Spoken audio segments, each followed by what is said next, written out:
Chronturbo. Hey everyone, it's Dr. Sparkle once again with episode 6 of Chronturbo. Another 15 games from October, November, and December 1989. We've got some HuCard games, some CD-ROM games, some arcade ports, and some kind of actually sort of weird stuff. One particular game is just a little, well, you'll know what I'm talking about when you see it, so maybe don't let the kids watch this one. Also, we have one game that pretty much every TurboGrafx fan will be familiar with, and I guess this is sort of the soft launch for the Chrontendo Patreon. I say it's the soft launch because a lot fewer people watch Chronturbo versus Chrontendo. I've had the Patreon for a while now, but never really told anyone about it, just sort of keeping it under wraps, except for a few people who just happened to stumble across it. I wasn't planning on revealing it now in the middle of a dang pandemic, but some people have recently signed on, so what the heck, I guess it's launched as of right now. Feel free to send me money. The feeling of obligation will hopefully make me crank these things out a little bit faster. Also, I will be reducing the number of games from 15 to 10 in future episodes. These things are getting too darn long, especially the Chrontendo episodes, so hopefully this will again speed up production somewhat. So let's get started.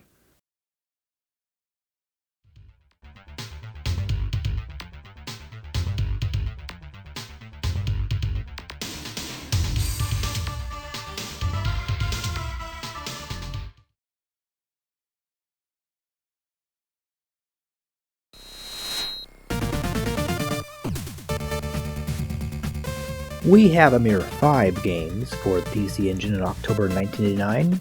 Well, some might say 6 games, but we are counting it as 5. Don't worry, tons of games will be released in December. So let's start with Digital Champ. Sort of a terrible name. I mean, I get it, video games are digital, but still. It's published by Naxit, who is, if you recall from a couple episodes ago, was the second third-party publisher for the PC Engine, preceded only by Namco. Naxit's Alien Crush came out in September 88, and if you were wondering if this is going to be as good as Alien Crush, well, I'm sorry to disappoint you. Digital Champ is sort of like the China Warrior of boxing games. It has impressively large sprites, but little else. Your first opponent is Marciano, obviously named after Rocky Marciano, one of the greatest heavyweight boxers of all time, and who is designed to look like Sylvester Stallone in this game. Rocky Balboa was, of course, named after Rocky Marciano. We're sort of muddling together fact and fiction here. Throughout the various Chron series, we've covered a number of great boxing games, such as Punch-Out! And, well, I'm sure there were others, but Digital Champ is not one of them. You have only 3 opponents, and each reappears for a second time later in the game. The controls are nice and simple. You use the 2 buttons to punch. Left and right buttons correspond to your fists. Using the D-pad, you can move around a bit from side to side and punch high or punch low. The punch meter in the lower right fills up when you hold down the punch button. If you release it at exactly the right moment, you'll throw a very powerful punch. But it's really easy to miss if your opponent is not in exactly the right position. If you take a look near the top of the screen, you'll see that both you and your opponent have both stamina and energy meters. Well, your stamina is the more temporary of the two. You lose stamina when you get hit, and when the bar is empty you get knocked down. However, if a boxer still has a good amount of energy left, he'll be able to get back up on their feet before being counted out. This also refills much of their stamina bar. Over the course of a few rounds, the energy meter will slowly drop, to the point where if you knock down your opponent, he'll stay down. The boxers don't really have much personality, unlike the fighters in Knockout. I mean, they're just generic boxer dudes. I don't know that there are really specific strategies for dealing with your opponents, other than trying to hit them a lot. The fights are kind of long and tiresome, and I can't imagine anyone really wanting to play this all the way to the end. There are a few things I like. I'm fascinated by the very abstract background, just various rectangles of bluish white and gray. It has sort of like a camera blur effect. And the sprites are huge. Your opponent takes up almost half the screen vertically, and your gloves are gigantic and can scale appropriately as you punch. You'll even see bruises and blood appear on your opponents as the fight goes on. This never got a US release until it appeared on the Virtual Console many years later in 2008. So once again, technically impressive. It shows the PCE's graphical capabilities quite well. It's just not a very entertaining boxing game.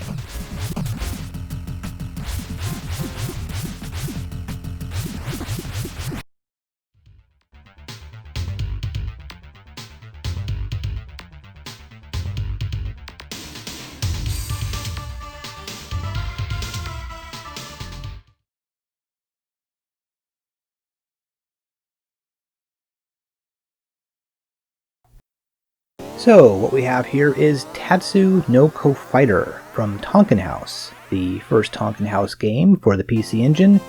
You'll note the Tokyo Shoseki copyright, Tonkin being a division of that publishing company. Now, we've seen a few Tonkin House games on Nintendo, most notably Softball Tengoku, that weird game that got released in the US as Dusty Diamond's All-Star Softball. Aside from that, Tonkin House also published Compile's Gun-Knack for the Famicom and a couple of the Ys sequels. This was apparently developed by Advanced Communication Company, who did quite a few games for Tonkin House. Now, I know what you're thinking, Dr. Sparkle, this looks like an anime. Well, it certainly does now. However, Tatsunoko Fighter is not an anime adaptation, but the characters were designed by a manga artist, Akira Miyashita, who's mostly known for Saki Gake Odo Kajuku, which was one of those comics about super tough juvenile delinquent high school students. Though the art style in this game is way more goofy than that comic, like this very busty, gapped-toothed, cross-eyed nurse. She's the one who refills your health between levels, so we won't bother with her quite yet. This never received any sort of release outside of Japan, but is sometimes referred to online as Dragon Fighter Boy or just Dragon Fighter. So this is not really a pleasant game, and I think we'd categorize this as Kosoge. It's a very basic platformer type game that'll get on your nerves pretty quickly. Your weapon is a short staff, which is always not quite long enough to reach enemies. These jumping spider things in particular are really obnoxious.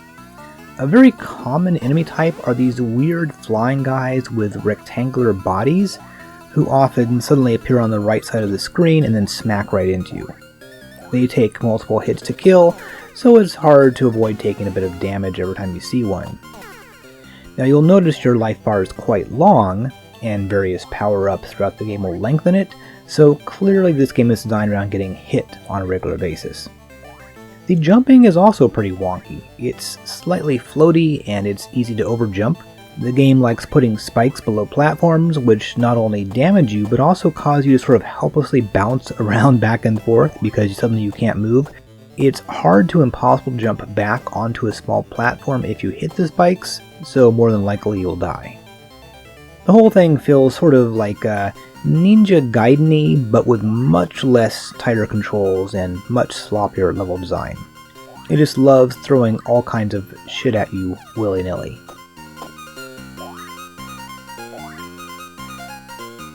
There's a mini-boss here, the staff-wielding pig. Defeating him will allow you to go forward to fight the real boss, and here's the weird thing. Whenever you fight the end of the level boss, you will suddenly transform into like this big shirtless guy. He doesn't really have any special abilities other than being large. By the way, you probably noticed the magic meter down at the bottom. You can switch from the staff to magical weapons, like I'm doing here.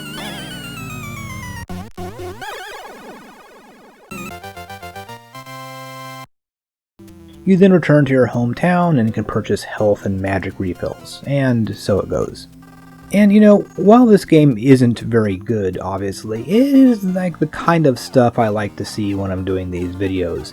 These forgotten little genre games that Japanese kids had to suffer through decades ago. I mean, some of them are kind of cute and charming. I really hate having to actually play them, but I do have a sort of a certain appreciation for this particular art form.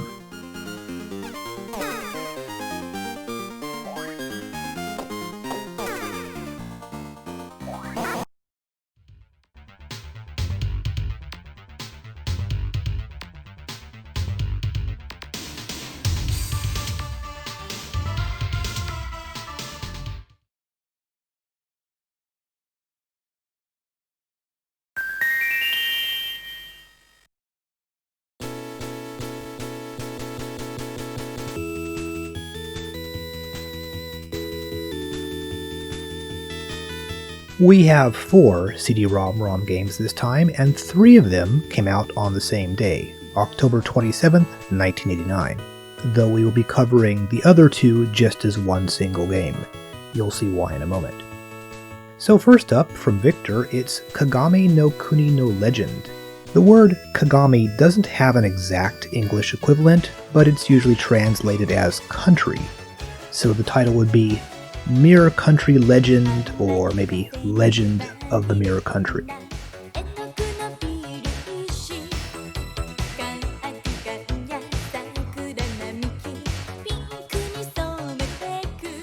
Now there's an in-game manual, which is pretty uncommon at the time, in which via the power of CD-ROM technology, you'll get spoken instructions on the controls and such.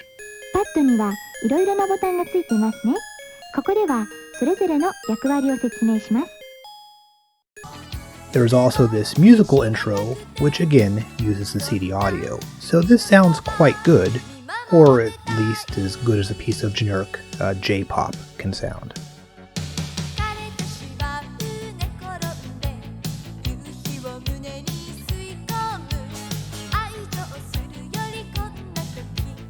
Obviously, this will remind you of Noriko, the CD-ROM release from Hudson, in which you romance the J-pop singer Noriko, and in fact, yeah, this is clearly not Noriko, as we can see by looking at the game's cover.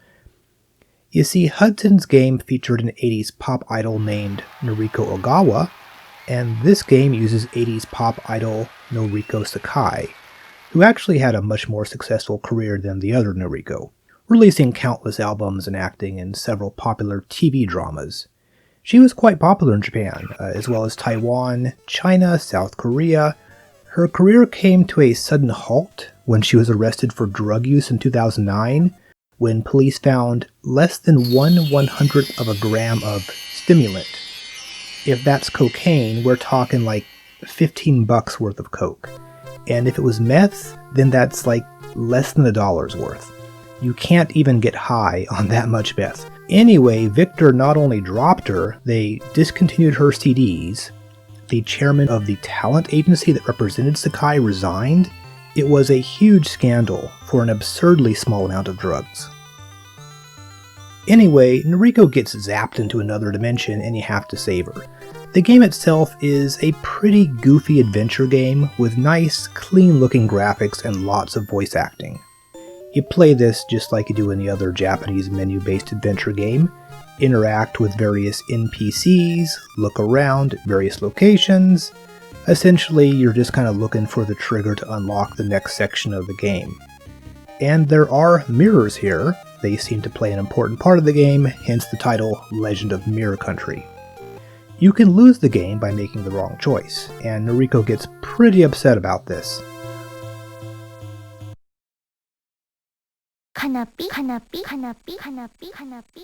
What happened to her shirt, I wonder? So, not exactly a game that's going to thrill most people, but it looks charming, the characters display a certain amount of creativity, the artwork is quite competent, it doesn't seem that bad. Hey baby, 何してんだい? おいらかい? おいらの名前はパヨパヨさ.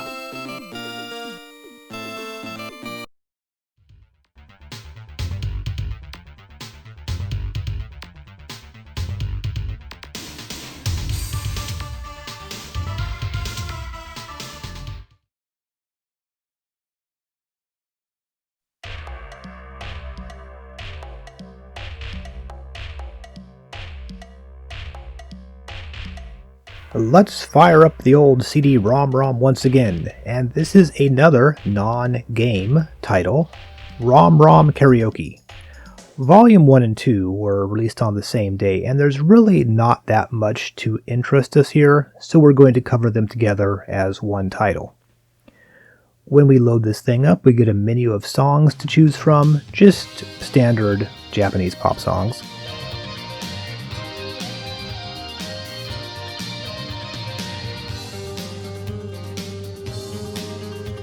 Unless you're some sort of Japanese pop rock music aficionado, You probably won't recognize any of these songs or artists, but most of these guys were reasonably well known at the time, such as Jun Skywalker, Hound Dog, the Blue Hearts, Shizuka Kudo, Wink, and so on. As for Volume 2, it's pretty much exactly the same. In fact, the title screen for Volume 2 is the exact same screen as Volume 1.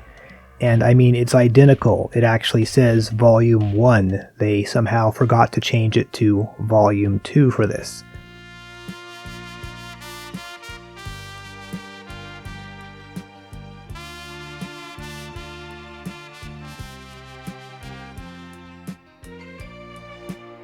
Now there's a lot of confusion between NEC's ROM² Karaoke series, the one we're watching now, and Victor's ROM² Karaoke series, and yes, both are in fact titled ROM² Karaoke Volume 1, Volume 2, etc. Each had 5 volumes.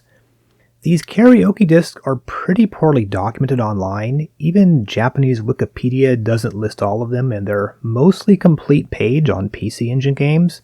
Several sites like GameFAQs seem to conflate the two separate series, listing both NEC's and Victor's name in the description, and numerous sites give no release data for them at all, or switch around the release dates of the NEC with the Victor games and so on.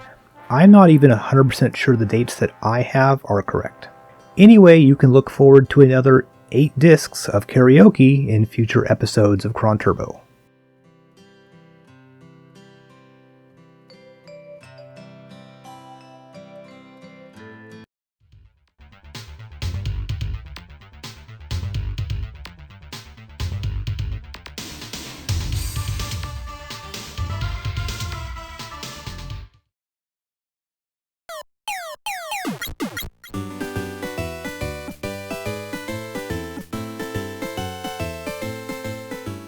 Hey, it's Doraemon, the beloved robot cat from the future. This is one of 3 Hudson published games today, 2 of which got US releases on the TurboGrafx-16. One of these games is actually probably one of the most well-known and well-regarded TurboGrafx games. We'll get to that one a bit later, but first, let's take a look at this cutesy little Doraemon puzzle game.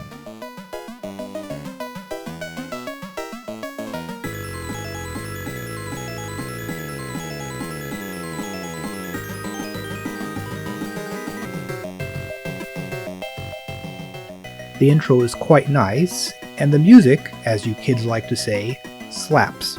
So some sort of Dobu statue dude kidnaps Doraemon's friends, and our heroic robot cat needs to rescue them. The game is a series of little mazes that you need to navigate in order to collect those steaming hamburgers. Are those the steamed hams that we've heard so much about? Well, actually they are dorayaki, which are little Japanese pastry things, basically 2 pancakes with some sweet bean paste in the middle, which just happen to be Doraemon's favorite food. Little monsters will chase you around. This is sort of like Lode Runner actually. You can dig holes which the monsters will fall into, and then Doraemon can, well, there's really no way to sugarcoat this. Japan's most beloved robot cat will stand over the helpless creature and murder them. There's not even any skin or flesh left when he's done with his victims. They do get a Christian burial. Once you've pillaged all the food in this little town and decimated its population, this key will appear which will unlock Doraemon's magical door thing. Then you go off to the next level, and yes, you do get extra points for killing those guys. And this is not the end of the story though. There's a twist. In 1990, Hudson released this in the US under the name Cratermaze. All really obvious Doraemon references were removed, but the intro is still pretty great. For the most part though, the game is unchanged. The dorayaki have been replaced with little treasure chests. Now on normal difficulty, this is pretty easy, something little kids could easily handle. As you go through the game, the mazes get a bit more mazy. More aggressive enemies appear, more power-ups are added. It actually gets quite a bit more difficult as you go through the game. So if this looks sort of familiar, well yeah, we actually more or less have seen this before for the Nintendo Entertainment System. The roots go all the way back to an old computer game called Heian-kyo Alien. Heian-kyo being the capital of Japan back in the Heian period. The city is now called Kyoto. In 1980, the electronics company Dinki Onkyo released an arcade version. Incidentally, this Dinki Onkyo is not related to the more famous electronics company Dinki Onkyo, now known as Denon, and neither are they related to the other Japanese electronics company, Onkyo. In this game, you play as a cop who is stopping an alien invasion by digging holes in the ground for the aliens to fall into. Heian-kyo Alien was endlessly copied by other companies, including Sega and Taito. The late 70s and early 80s being sort of like the Wild West era of video games. In 1987, Nichibutsu released a rather sophisticated clone of Heian-kyo Alien called Kid no Hori Hori Daisakusen. Some sources suggest this was an officially licensed Heian-kyo clone, but I haven't really found any evidence to support this. Dinki Onkyo's name doesn't appear anywhere on the game, and a heavily revised port appeared on the Famicom under the rather baffling name Booby Kids a little bit later in 1987. We covered it in Chronturbo many years ago. Now this is far from being the only other Heian-kyo Alien-inspired game.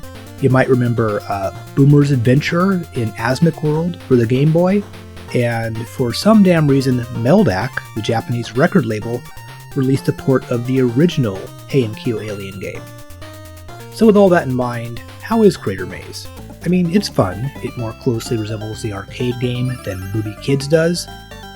It has the same sort of like vertical layout as Kid no Hori Hori Daichikun, and the enemy sprites are virtually the same as well. The Japanese and American versions are pretty much the same, other than swapping out a few sprites. Though if you play the Japanese game, you will get the forbidden thrill of having Doraemon kill cops. I guess Asimov's 3 laws of robotics do not apply to Doraemon. So anyway, my final verdict is, this is recommended, I suppose.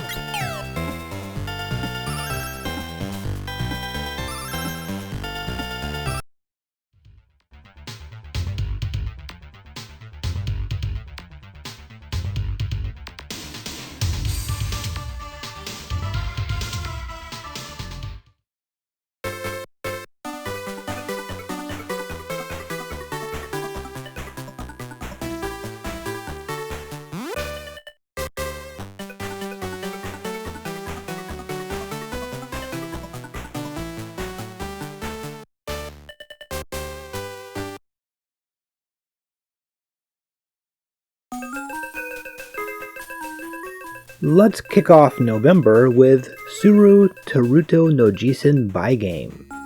And boy, this is a tough one. Everything about it is just draped in mystery and obscurity. The title translates roughly to Tsuru Teruto's Fighting Stocks Buy game.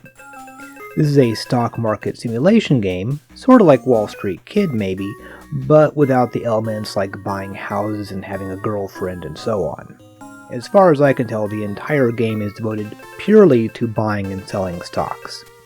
I'm guessing this fellow here is Tsuru Teruto. Now, it's not even clear when this game was released. Various sources say November 1st, November 3rd, and November 11th. One thing we might wonder, who exactly is Tsuru Teruto? Well, the answer, I have no idea. Was he a real person? Some kind of corporate mascot? Not sure, but there were a few books that came out with his name on it in the 80s. Maybe he was some kind of financial guru type guy. This one was published by Tacoma. As for this book, it was apparently released in 1988, 1 year before the game. Now, this is the first game we've encountered published by Intech, who went on to release several more video games over the next few years. The development was supposedly handled by Toze, which makes sense. So the question is, who is Intech? That's not a name we've encountered before in Chrontendo or Chron-Sega, and to make matters more confusing, there are a number of unrelated companies called Intech. So you might think, hey, I've seen the name Intech before, it's on these branded game controllers. I've also seen weird stuff like this PlayStation 2 game screen, or this controller with a screen built in. However, the Intech logo is completely different and the address is in Florida, so it's probably a completely unrelated company. Now, as it turns out, Intech has been around since 1964 and is still around today. The name Intech is short for Information Technology, and they are located in Toyama. Looking them up, we find this is their headquarters? They are apparently a reasonably serious IT company. The corporate parent company, TIS Intech, has around 25,000 employees, and for some reason published PC Engine and Super Famicom games for several years. I was kind of assuming that Intech was some fly-by-night publisher who disappeared quickly, but no, these guys are legit. And confusingly, there is another company called Intech that worked on some PlayStation games. This Intech, I believe, is actually short for International Technics. So what about the game itself? Well, what we've seen here is about all there is. There are two game modes, the main one apparently being the buy-buy mode. And this is the whole game, looking at screens of stock performance and then buying and selling to make money. I'm assuming that the mechanics here are a bit more sophisticated than Wall Street Kid, but it's basically a very stripped-down stock market simulation game. Thus, the game itself will be of very little interest to most people, including retro game enthusiasts in Japan, since this does not seem to have any kind of cult following, as far as I can tell.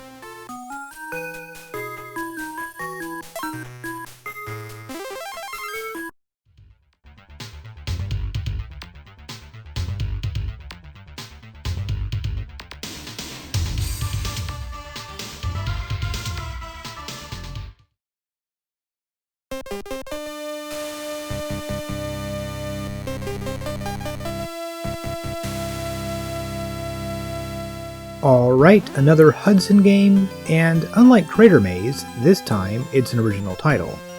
Though when I say original, I mean that it's not officially a port of another property or a remake. It is not, however, original in the sense that Neutopia is one of the most blatant imitations of another game that we've seen in any of the Chron series. So, Neutopia, or since Japanese game companies have a fascination with German names, this might be pronounced Neutopia, is in many ways a very high quality game. The graphics are bright, simple, colorful, the cutscenes are nicely animated, the music is pleasant, it doesn't have any huge obvious glaring bugs, so it's a nice game. Hudson and NEC released this in the US sometime in 1990, where it became one of the more popular titles for the TurboGrafx-16.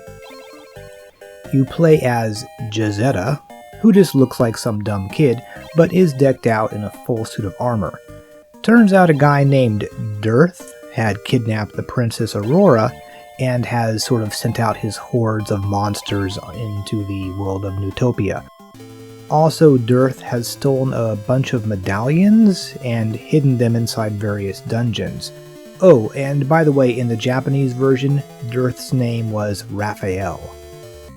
Now luckily, there are various people living in caves who help you by healing you, giving you hints, or giving you items, such as the boom bombs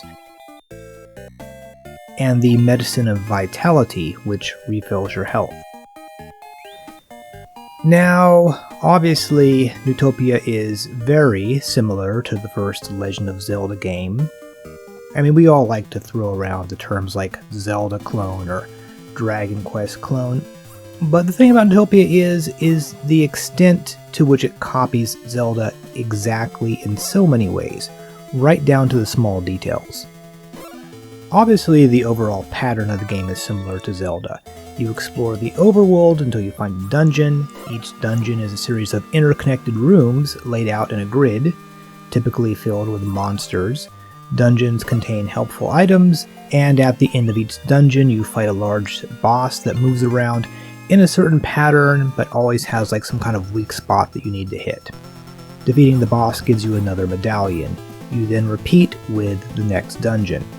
Along the way you get life bar extensions, better swords, and various other helpful artifacts. After you defeated the final dungeon, you'd then go on to fight the final boss and rescue the princess. And of course, a lot of games rely on certain established blueprints. In JRPGs, you wander around the overworld and go into a town and buy weapons and armor, then you go into a dungeon and fight a boss. The unusual thing about Neutopia is how it lifts so many little details directly from Zelda, like the bombs.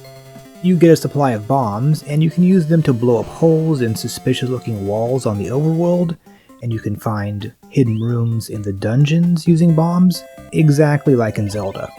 You can also burn down trees to find hidden staircases leading underground.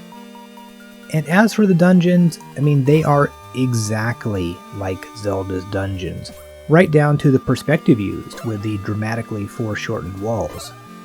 Just like in Zelda, there are hidden rooms full of goodies, there are little rocks that you need to push around to unlock hidden exits. Enemies here also feel very similar to Zelda's enemies. Combat is virtually identical in the two games, right down to the shield that you carry, which you can use to deflect enemy projectiles. Many of the items that you find, which you need to make progress in the game, have exact analogs in Zelda, like the Rainbow Bridge, which is just Zelda's ladder, but rainbow colored. Enemies sometimes drop coins, which you can use to buy potions, bombs, and so on. Even Giusetta's pose when he finds a new item is just like Link's. Now there are some differences. In some ways, Neutopia has been simplified a bit. First of all, instead of one big overworld with different areas, there are now 4 smaller worlds, each with 2 dungeons. Each world is exactly 8 screens by 8 screens in size.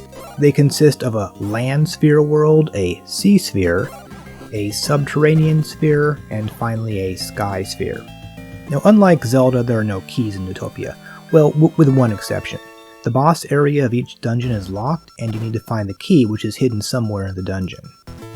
For the most part, Neutopia feels a bit bland compared to Zelda. The overworld areas are a bit more generic. Zelda had forests, mountains, the creep cemetery, whereas in the 4 worlds in Neutopia, there's really not a whole lot of variety between them, other than having sort of changed the colors and textures in each world. Now there are some things I like, such as Giusetta's magic wand, which becomes extremely overpowered once you've gotten the full life bar. It just shoots walls of fire, destroying everything in your path. Now this boss, the one in the last dungeon, is the hardest in the game. It's actually tougher than Dirth, who's like the real final boss. Once you've got the 8th piece of the medallion, you need to find the final, most powerful sword. In the last dungeon, you hopefully collect an item called the Bell of the Sky. You can use this to transport you to the location of the last sword. And I believe you actually do need this sword. You can't do any damage to Dirth if you haven't found this. So at this point you can return to the temple where you first started. This links up all 4 worlds, and it turns out Dirth is just hanging out like in the back room of the temple. The temple lady unlocks this door and just waltz down the hallway. Well, I suppose technically you teleport, but it's kind of funny that you could have gone straight to him in the very beginning if that lady had just unlocked the door. The battle against Dirth is not that hard. If you have 2 health refill potions, you can just cheese your way through the fight by concentrating on hitting him as many times as possible and not really worrying about getting hit. He just sort of melts, and then the princess waltzes out and says she loves you. Interestingly, in the game's intro, the Temple Guardian straight up promises you the princess as a reward for defeating Dirth. I guess Aurora is a more pragmatic lady than Peach.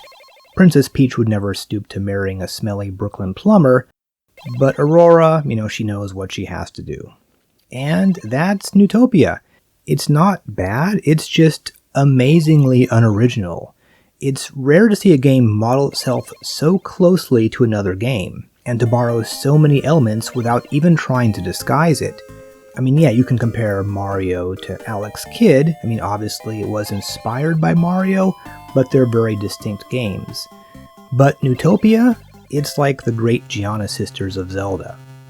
In some ways, it feels a bit smoother than Zelda, but it's also a bit duller, a bit more repetitive. It lacks Zelda's character, And unfortunately for Neutopia, 1 month later another fantasy action-adventure game was released on the PC Engine, which proceeded to kick Neutopia's dick into the dirt. But that's a story for another time.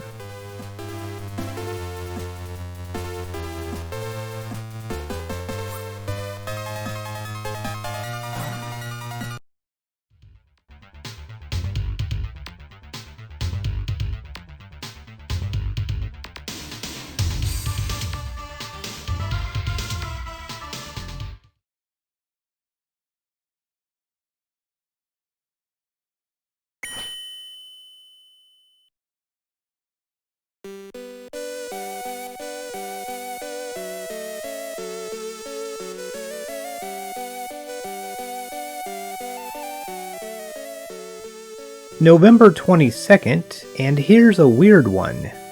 Daichikun Crisis, published by Solio, a name we've encountered before but which you might not remember. So the game's story is that these cow farmers get a visit from an apparently good fairy type lad named Yaren, who turns out to be an evil witch who makes volcanoes appear everywhere and then turns loose her armies of monsters. Now, the cows and their bear friend need to take the land back. There's a bit more to it than that, but it's really not important. Daichikun Crisis is actually pretty interesting for a few reasons.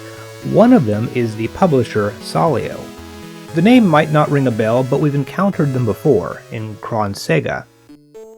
Solio is sometimes described as being quote-unquote mysterious, since we don't really know anything about them. They only released a total of 3 games, which isn't that strange by itself, but 2 of them were Sega Master System ports of Tecmo games, Rygar and Solomon's Key. Now, possibly Solio is some sort of front company for Tecmo, but that doesn't really explain Daichikun Crisis, which has no connection at all to Tecmo as far as I know. Also, some online sources state that Fishboy, which is a very rare Game Boy title, was developed by Solio, but it's not really clear where this information came from or if it's actually accurate. Now, the developer listed on this was Mint, a company mostly known for sound work, including some well-known games that you've heard of like Hot Bees, Blue Marlin, or Wonder Project J.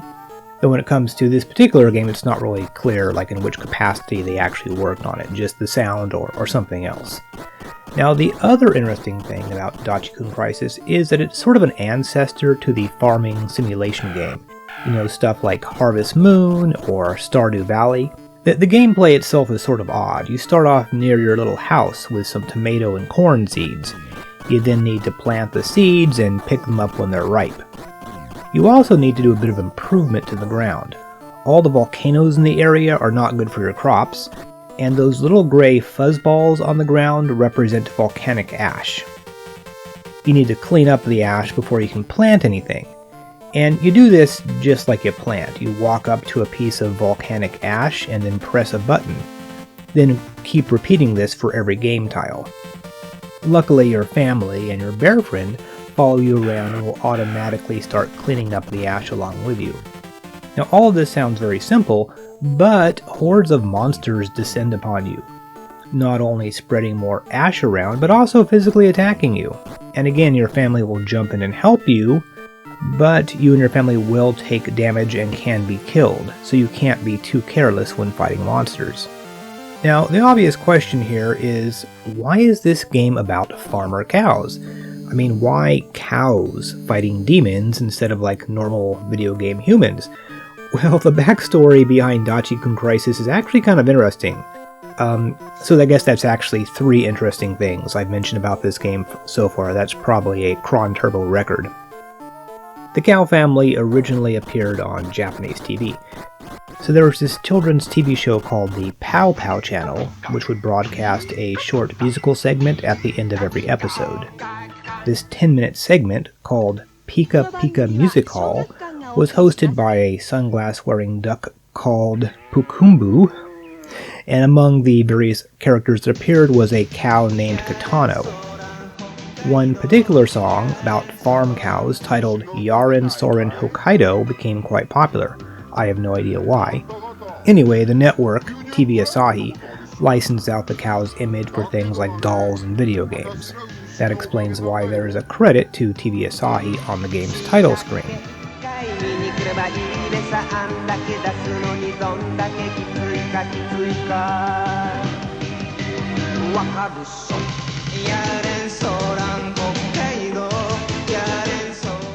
So going back to the game, there are a few other elements aside from fighting monsters and planting crops. You have a machine which quickly removes ash, and can also dig channels from water sources, basically cutting rivers into the landscape. And this machine is called the Geiger counter. While the Geiger counter is very handy, you can't leave it unattended, otherwise monsters will come and destroy it. A few times a year, there's a festival of some sort at the seaport, where you can sell your crops and buy different types of seeds, such as tree seeds, as well as healing items and upgrades for the Geiger counter. Time passes pretty quick in this game, so you can actually do your trading on a frequent basis. Trees are important. Once mature, they permanently stop volcanic ash from settling in on those spaces. So your ultimate goal is to plant a lot of trees, which will allow you to fight the boss of the island. Once he is defeated, you will then move on to the next boss of the game, and there's 7 islands altogether. Daichikun Crisis actually got a positive score from Famitsu, 32 out of 40, which was in fact a pretty good score back when Famitsu was really harsh in its reviews. It scored higher than Mother or Castlevania 3, let's just think about that for a moment. However, some years later Japanese fans rediscovered it, and it got labeled as a Kasoge game by some. Its profile was raised a bit when it appeared in the first volume of this series of books on old forgotten bad games, along with the likes of Toilet Kids for the PC Engine and Mystical Fighter for the Mega Drive. Playing it now, it's fascinating, even if it does feel very button-pressy. You are constantly planting seeds and then harvesting the crops.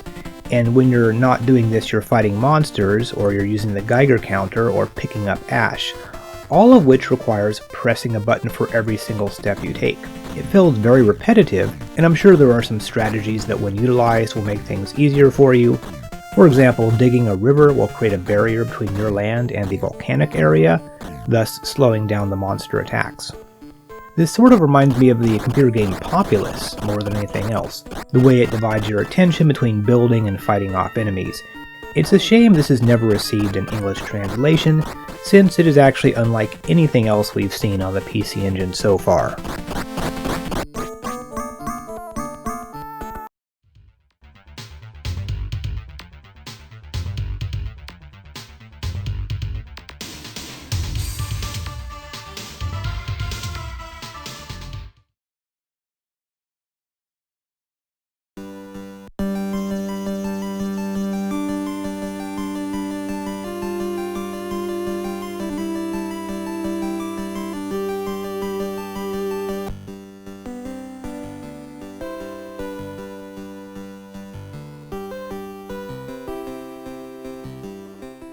Three games came out on November 24th, and they're all terrible.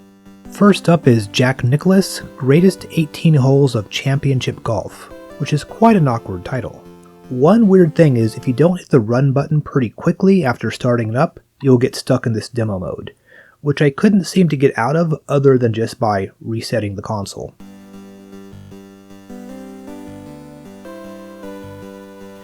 One of his favorite finishing holes, if you know what he means. Alright, so you have quite a few options here. You choose the number of players, skill level, whether you want your character to be male or female, and so on. So this looks like most golf video games. It shows you the distance to the tee, the wind direction and intensity. You choose your club, aim, and then use the power meter on the left to control how hard you hit the ball. Just like pretty much every single one of the many golf games we've covered in the Chron series, it uses a double pressing of the A button to swing the club. One very nice feature not seen in most golf games we've covered is the fact that it shows you the range of the selected club right below the club name. That's a helpful tool for choosing the club. Now, we can't blame this game's weird title on the Japanese developers because this is a port of an American computer game, first released in 1988. Greatest 18 Holes was released on pretty much every platform known to man. As far as I can tell, the original version was for DOS, but it was soon ported to the Commodore 64, the Amiga, the ST, the CPC, the Apple, the Mac, various Japanese computers, and the NES, which we'll cover eventually in Chrontendo a few episodes down the road. Jack Nicklaus was one of the greatest golfers of all time, maybe the greatest, winning a total of 18 major championships between 1962 and 1986, compared to runner-up Tiger Woods at 15 championships. And Woods and Nicklaus were among the 5 golfers to win all 4 major championships. 18 Greatest Holes was developed by Sculptured Software, a Salt Lake City-based company that specialized in sports and wrestling games. It was first published by Accolade, and its success led to several sequels throughout the 1990s.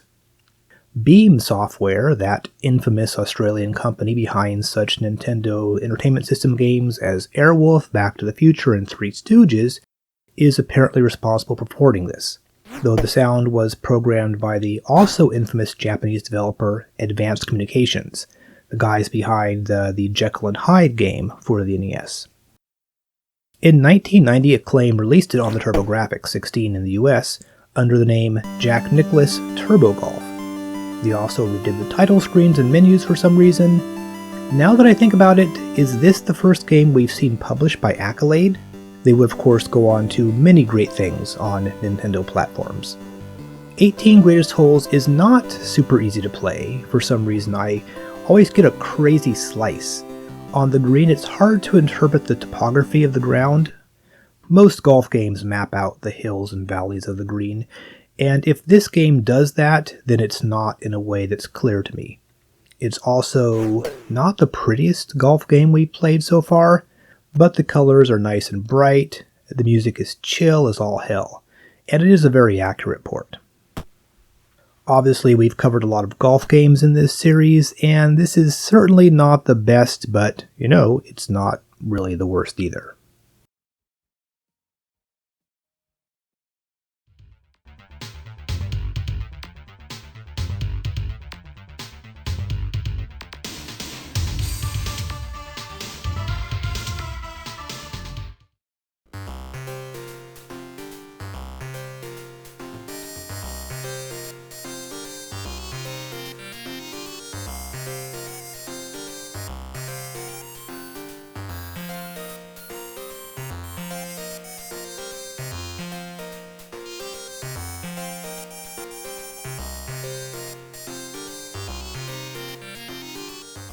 Alright folks, we all knew this day would come. This segment contains brief moments of adult content. If you are under 18 or just generally unfamiliar with the facts of life, please keep your eyes closed during this section. If you end up going down the path of vice and perversion and end up dead in a gutter because you watched this video, don't blame me, you have been warned. So here we have Mahjong Gakuen, Toma Soshiro Tojo, or Mahjong Academy, as the title screen says. And this is the third game we've seen from the publisher Face, and apparently partially developed by the mysterious Sunkendo and Arc System Works. Now, despite this thing being a Mahjong game, there is some interesting stuff about this game. Every once in a while I can be somewhat useful during the course of this series, and there's not a whole lot of info on this game in English, so this should be somewhat informative. There's 2 modes here, which are very different. In the first, you square off against a series of young female students, and your ultimate objective is to get them to take their clothes off. As you win rounds, the girls begin to undress. Now, this is not a new concept in video games. Adult games like this were pretty common in Japanese arcades. At the beginning, you're introduced to some girls, and as you progress through the game, you're rewarded with illustrations of them getting progressively more nude.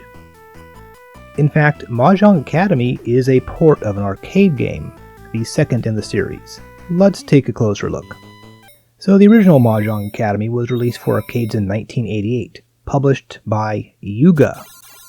The idea is simple. You challenge these schoolgirls to rounds of mahjong and they take off their clothes. It's pretty dirty. However, when you watch this, you might be thinking, this art looks really good for some cheap porn game manufactured by these Yuga guys, whoever they are.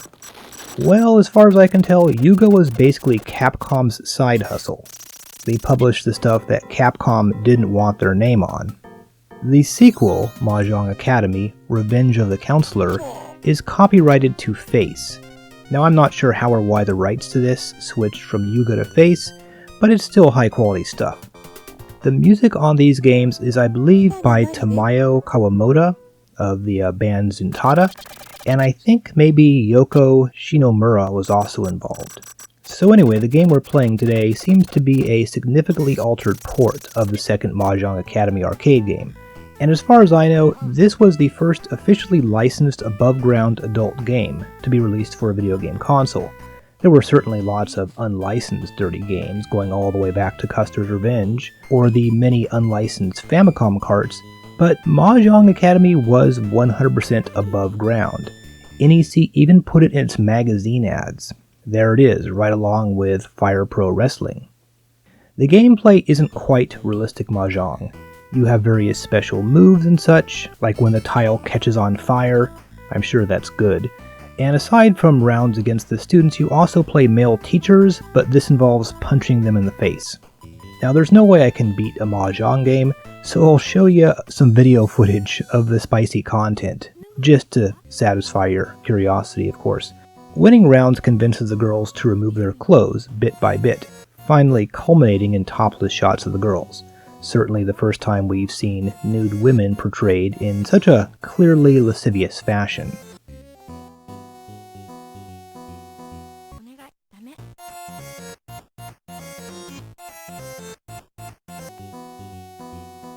Now there is one hilarious feature in this game. It has a panic button.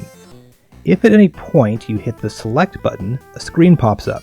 So if someone starts to walk in while you're playing, it'll look like a screen from Dragon Quest or something. And aside from the main game, there's a straightforward story mode in which you play Mahjong against a bunch of regional champions in order to become the Mahjong champion of Japan. But this is just regular straight Mahjong, and I'm not even sure why this is included, as it has nothing to do with the main game. Mahjong Academy was apparently somewhat controversial. Famitsu seems to have protested against the game. The original version came with a VHS tape, and I couldn't find any footage from it online. And I guess a complete copy of the original release of this game is pretty expensive now. Due to the criticism of the game's content, Face re-released it in 1990 with all the nudity removed, under the name Mahjong Academy Mild. Also, supposedly there was a soundtrack album, but I couldn't find out much info about that. So, that's one Mahjong game out of the way. Next up, another Mahjong game.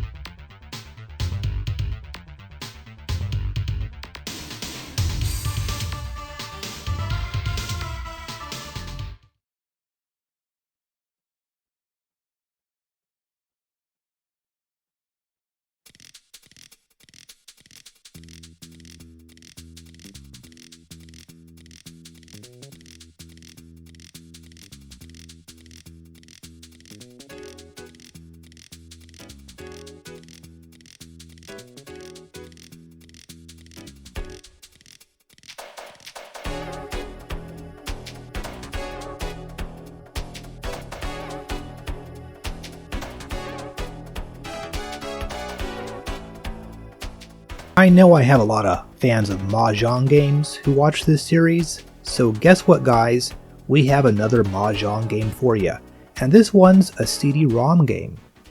Now we are just totally out in the weeds when it comes to CD-ROM titles this episode. There's a pop singer game, a karaoke disc, and now a Mahjong game.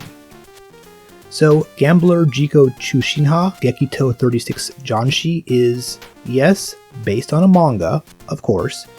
The title means approximately Gambler Self-Centered School or Gambler Selfish Style, and the main character is this sketchy-looking, chain-smoking Mahjong player who always wears sunglasses. His name, Mochisugi Dorao, means something like too much Dora. Dora being a tile that when added onto a Mahjong hand will increase the value of the hand. The original manga series is sort of weird. It was written and drawn by Masayuki Katayama, and it was published in Weekly Young Magazine, one of those mags aimed at a slightly older audience, which often featured scantily clad young women on the cover. In the lower left corner of this 1984 issue, we see it listed along with Bebop High School and Akira. It started in 1982, and no one seems to remember when it ended. Even Japanese Wikipedia says it just ran into the quote-unquote 1980s. The comics have never been translated into English, and there was never an anime adaptation. This, and the fact that it's about Mahjong, explains why it's virtually unknown in the US. However, Gambler Jiko video games were released for multiple platforms, and they seem to be almost more well known today than the comic itself was. And I'm sure, as you recall, we've already seen one of these games before, so this is the second Gambler Jiko game. The very first title was released on the MSX in 1987, and then a Famicom port hit the streets in November 1989, almost exactly a year before the release of this PC Engine version. Masayuki Katayama is still active today, as far as I can tell, and has done lots of other comics, most of which seem to be based on Mahjong. Some serious, and then others, like Gambler Jiko, are humorous. And despite its rather niche appeal, wacky Mahjong comics, which often feature players using all sorts of ridiculous and impossible rules, is still somewhat a popular genre to this day. I believe this is just a very enhanced port of the first game. There are a lot more characters, 36 to choose from instead of 12. Everything is nicely animated, there's better sound. There's absolutely nothing wrong with this in terms of presentation. My only complaint is that it's a damn Mahjong game. But at least the ladies keep their clothes on in this one.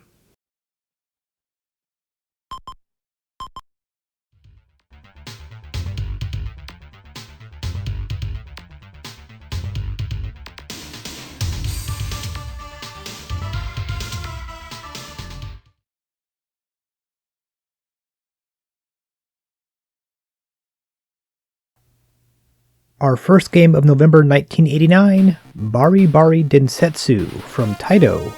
There's a pretty sweet intro here.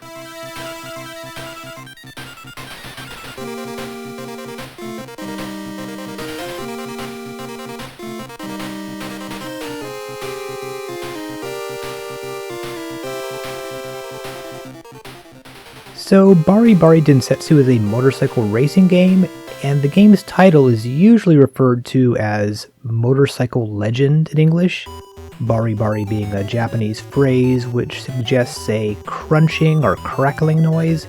In this case, I believe it is used to mean charged full of energy, like crackling with electricity. My notes indicate that the game is also referred to in English as Gun Boy. The main character's name is Gun Coma, so I guess it's based on that. But I couldn't find anyone actually referring to this as Gun Boy, so who knows where I got that from. Quite honestly, Bari Bari Densetsu is a pretty generic racing game. However, this is based on a licensed property, an 80s manga from Shuichi Jino, who later went on to write and draw the more successful car racing comic Initial D, which got a buttload of video game adaptations. In 1986, Bari Bari Densetsu was adapted to that most exquisite and refined medium of our age, the anime. The actual plot involves, wait for it, rebellious high school students who compete in illegal street racing. Now, that's all well and good, but aside from the intro, this is a pretty generic racing game with really no references to anything that occurs in the comic. While the manga is about street racing and eventually moves on to professional racing in Japan, the game offers the standard assortment of international racetracks in Europe, the US, Australia, and South America, though the starter racetrack is in Japan, and no racetrack names or cities are given, just the country.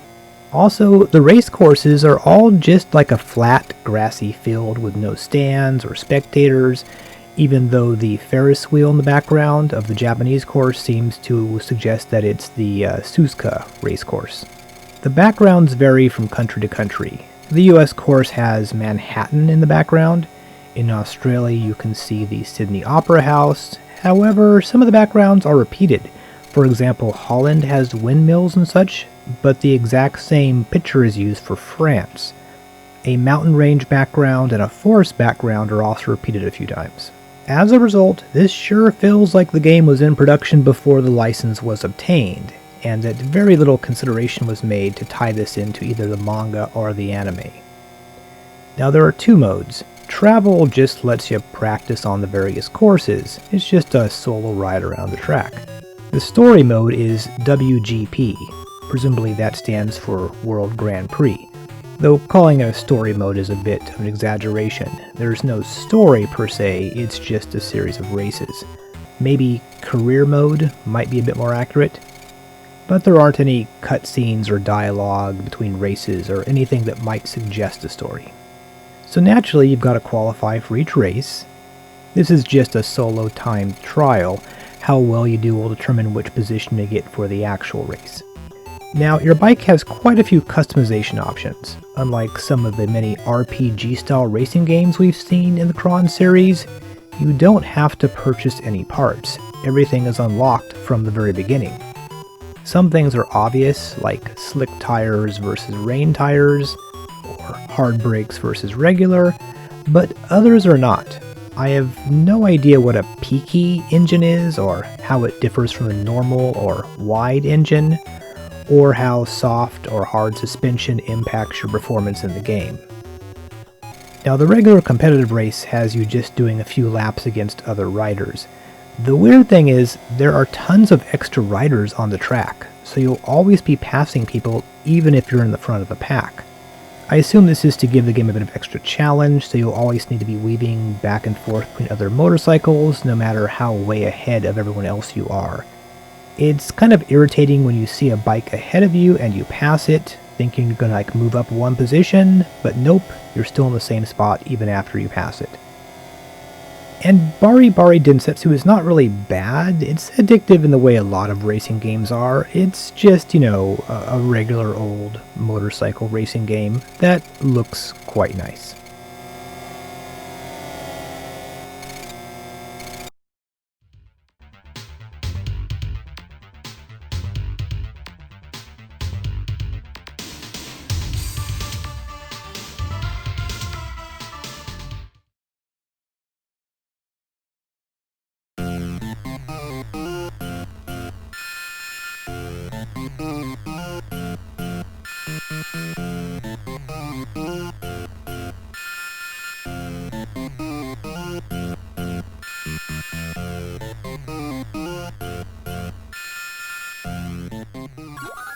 And the final game of November is Mr. Heli Daibouken from Irem, the second Irem PC Engine game, the first being a port of Vigilante. Mr. Heli Daibouken is also a port of an arcade game, and it's not at all clear who was responsible for this port, Irem themselves or some unknown contractor. It is pretty darn faithful, however. So let me start off with, I hate this game. Obviously, many shoot-em-ups are difficult, but at least for me, this one takes the cake in terms of general frustration. Maybe it's just me, I don't know. Here's the premise. You are flying this cute little helicopter named Mr. Heli. Naturally, lots of other cute little spaceship things are trying to kill you. Each of the two buttons fires a weapon, your standard pea shooter up front, or a top-mounted gun that fires upwards. Your default weapons are pretty terrible. Your pea shooter has extremely limited range, for example, but they can be upgraded by buying things, Fantasy Zone style, rather than by grabbing upgrades dropped by enemies, such as in Gradius or R-Type. The currency for purchasing weapons upgrades are these little crystals that are trapped in bricks. It seems most of the bricks are positioned so that they need to be either attacked from below or from above. You can use your top-mounted gun to shoot bricks above you, but if you want all those juicy crystals hidden in bricks along the bottom of the screen, you'll need to buy a supply of bombs, using crystals as currency. As I mentioned, I don't know who ported this thing, but it is pretty darn accurate to the arcade original, which came out in 1987 and was released in the US under the name Battle Chopper. Now this PC Engine version never got a port on the TurboGrafx-16, but many years later got a Virtual Console release in Japan, and finally came to the US Virtual Console in 2018. So for such a cute little game, Mr. Heli is tough. Unlike most arcade shooters in the late 80s, you can take multiple hits. There's an energy bar up above, as you see. However, enemies come at you non-stop from both directions, or in the vertically scrolling levels, from all 4 directions. And they don't just move in simple patterns, instead they constantly follow you around trying to crash into you. Seriously, the enemies in this are constantly making suicide attacks on you. Mr. Heli is just so hectic. It's constantly trying to shoot bricks looking for crystals, while also trying to avoid and shoot multiple enemies and projectiles. The weapons upgrades are a huge help, but you must A, have enough crystals to buy them, and B, you have to find the hidden shops that sell them. You see, the shops are also hidden in the bricks, so there will definitely be situations where you have the crystals but can't find a shop in which to spend them. Furthermore, if you die, you lose your weapons upgrades and all your crystals. Also, when you complete a level, you also lose your upgrades and your crystals, but your health is not refilled. And on top of this, there's gravity in this game, meaning that if you stop moving, you begin to slowly drop towards the bottom of the screen, which is odd because the one thing helicopters are quite good at is hovering in the air, and typically do not lose altitude when they stop moving forward, unlike a plane. Bottom line, Mr. Heli is a cute game, but damn, it can sure be rough.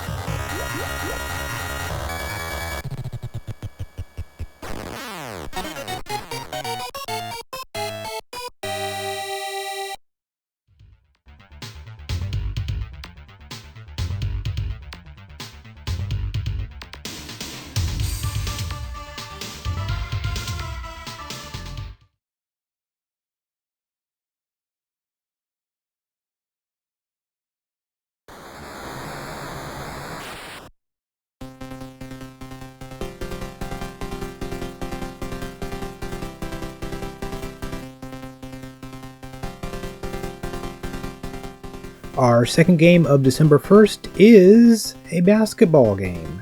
This is the first basketball game for the PC Engine, I believe, with the very imaginative title of USA Pro Basketball. This is a pretty rad intro we have here. So this was developed and published by ACOM, the now defunct company who was also responsible for a few well-known Nintendo games, such as Vice Project Doom, the Moffat Conspiracy, Astyanax, and of course, Totally Rad. This is ICOM's third and last game for the PC Engine, and ICOM seemed to specialize in basketball games. Since we've already seen 2 others from them in Chrontendo, there was Hoops and All Pro Basketball. All Pro Basketball even had similar cover art to USA Pro Basketball, though All Pro features a player from the LA Breakers, and USA Pro has the LA Lakers. All 3 games have these double dribble style cutscenes where you get these slow motion shots of your player in midair trying to do a slam dunk. In 1990, this was released in the US for the TurboGrafx-16 by NEC and was given the somewhat more radical sounding name of Takin' It to the Hoop. Other than the title change and translating some of the Japanese text, the 2 versions appear to be identical. Now the roster is interesting. You have some very popular teams represented, but of course only by their city name. So the Knicks, the Celtics, the Bulls, who are a quote-unquote B-class team, according to the manual, the Lakers, and also the Seattle Sonics, and the Miami Heat, of which the manual says has, quote, many star players, perhaps the strongest team of them all, which is actually slightly prophetic, but in 1989 or 1990, this was nowhere even close to the truth. Oh, and also there's a team from Honolulu. Now the gameplay is very simple. When you have the ball, button 1 passes and button 2 shoots. When the other team has the ball, button 1 steals, and button 2 changes the active player. Like a lot of sports games, this is kind of annoying since if the other team passes the ball, you will need to suddenly start hitting button 1, cycling through your team members until you reach one that's close enough to the guy that actually has the ball now. When you shoot while you're right up next to the basket, this cutscene will be triggered, and the game actually does something a little different here. There's a meter that appears that you sort of need to hit the button right when the cursor is in the center. Doing so will ensure that you actually get the ball in the basket. So it's very similar to the meters used in golf games when you're swinging your club. As always, the player versus computer mode has a very irritating feature, namely the computer's godlike ability to pull off certain actions. In this case, it's stealing the ball. The computer can just send in a guy to take away the ball from you whenever it wants. Anytime one of the CPU's players even touches you, blam, they get the ball. On the other hand, it is very difficult for you to steal the ball from the computer. So the final verdict is, it's okay. I mean, it's the only basketball game on the system by 1989, so we can either take it or leave it.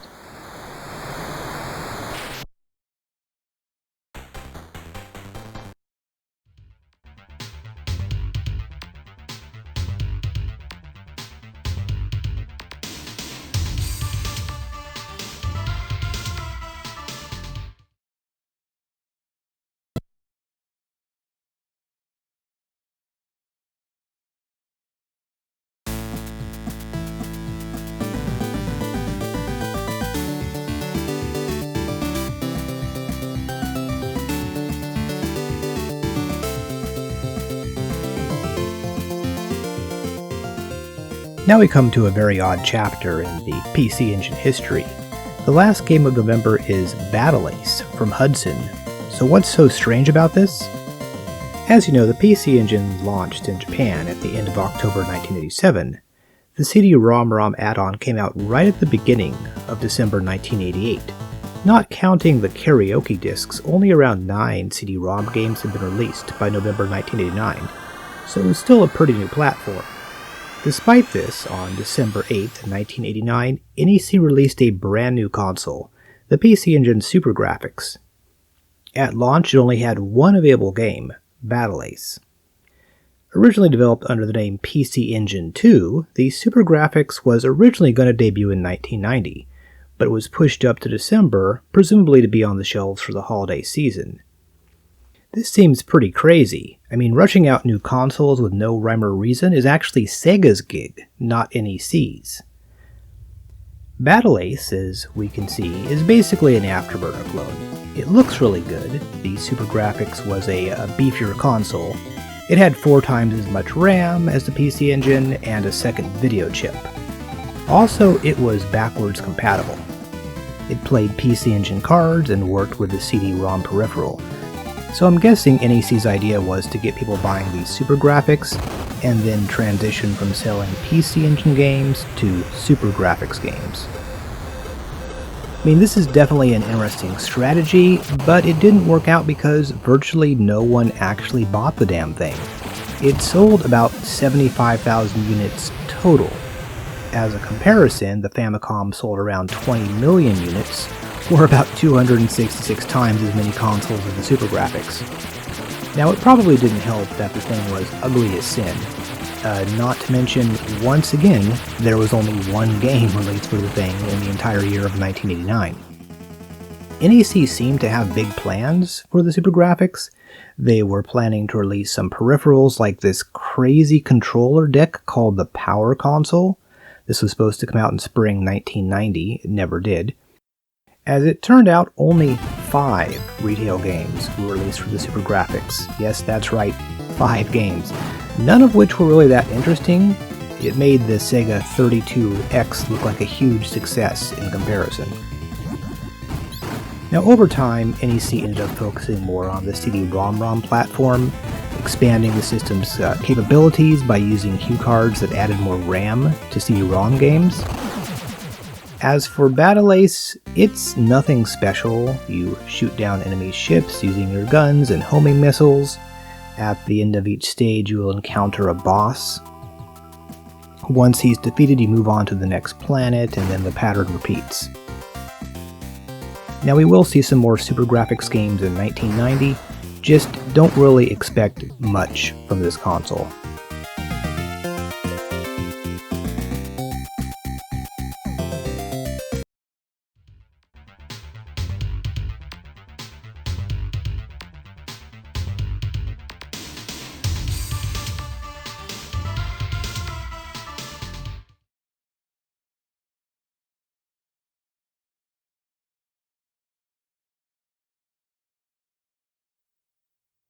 And our last game this episode is Shinobi, published by Asmik, who would later be known as Asmik Ace.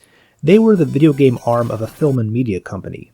It does seem weird that Sega would put their own games out on a competing console, but you might recall that in 1988, NEC did release PC Engine ports of Fantasy Zone and Space Harrier. These even got a US release. Shinobi, however, is a Japanese-only title. It was ported by a company called Dual, who were previously known as Klon, K-L-O-N. They also worked on Super Air Zonk and apparently Predator for the Nintendo Entertainment System.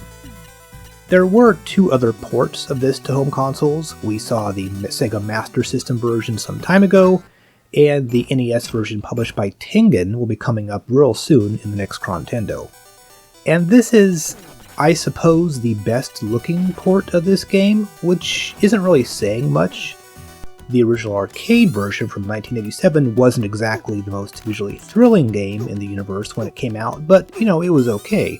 One thing, you did automatically switch to a quick melee attack when you got close to an enemy, and for some reason this was left out from the PC Engine version. Also, the between level bonus rounds are missing. So, I don't know, I don't really have much to say about this. The first Shinobi game wasn't that great to begin with. This is a semi-competent port. We've already seen Revenge of Shinobi on the Genesis, and quite frankly, there's really just no going back to the original for me at this point.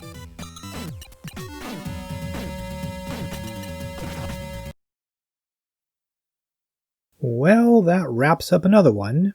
We're a bit behind on Chronturbo, so there'll be another episode sooner rather than later. Episode 6 is gonna be a big one, featuring a classic CD-ROM title. I'm sure you know the one that I'm talking about. Yep, that's right, ROM² Karaoke Volume 3. So, the best game this episode, I guess Neutopia? I mean, it's a nice looking and rather slick adventure game. Certainly a lot of work and polish went into Neutopia. It's obviously very derivative of Zelda. Daichikun Crisis is far more original, but sort of irritating to actually play. And Cratermaze is cute and fun, but there's not really any depth to it. Worst game? Well, the karaoke disc and the stock market simulation game, barely even count as games. Mr. Heli Daibouken is definitely the game I hated playing the most. It looks nice, it's got personality, but I just detested it. So next up in the old Chron pipeline, Chrontendo episode 54 will finish up 1989, and we will finally reach the year 1990. And for you mature viewers, the next video nasties will be all about Blood Feast.